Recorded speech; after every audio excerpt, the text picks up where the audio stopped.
Okay വീടൊന്ന് പാക്കട്ടുമാ. നീ വീടിൻ്റെ ഉള്ളെല്ലാം ഒന്ന് കണ്ണു തുറന്നിട്ട് നോക്കിയാ എന്തെല്ലാം ഉണ്ടായിട്ടും പിന്നെയും അതില്ല ഇതില്ല വലിയ വീടില്ല എന്ന് പരാതി നിന്നെപ്പോലെ ഉള്ളവർ നീയും ഇതൊന്ന് കണ്ടുപഠിക്കണം. അതിനുവേണ്ടി തന്നെ നിന്നെയും കൂട്ടി ഇങ്ങോട്ടേക്ക് വന്ന ഞാൻ. നീ പറയുന്ന പോലത്തെ ടി വിയും ഫ്രിഡ്ജും ഫർണിച്ചറിലും ഇവിടെ ഉണ്ടോ? എന്നിട്ടെന്താ അവർ സന്തോഷത്തോടെ ജീവിക്കുന്നില്ലേ? ശരിക്കും ഇവരെല്ലാം നമ്മൾ മാതൃകയാക്കണ്ടേ, അല്ല വലിയ മണിമാളികകളിൽ ജീവിക്കുന്നവരല്ല. എനിക്ക് വീട് ഇഷ്ടപ്പെട്ടോ? ഈ വീട് കാണിച്ചു തരാനാ നിങ്ങൾ ഇത്രയും ദൂരം നമ്മളെയും കൂട്ടിയിട്ട് വന്നിന്? ഈ വീട് കാണുന്നുണ്ട്. നീ ഒരു കാര്യം മനസ്സിലാക്കേണ്ടതെന്ന് അറിയാം, വീടും കുടുംബവും ഒന്നല്ല, അത് വേറെ വേറെയാണ്. വീടുണ്ടാക്കുന്ന ഇഷ്ടിക, സിമൻറ്റ്, കട്ട, മരം.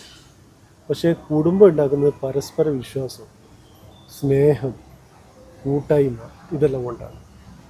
ആദ്യം അതാണ് മനസ്സിലാക്കുന്നത്. എന്നാൽ പിന്നെ അടുത്ത വീട് ഞാൻ കാണിച്ചു തരാം, നീ കയറിക്കോ. ഇതുപോലത്തെ വീട് കാണിച്ചു തരാനാണെങ്കിൽ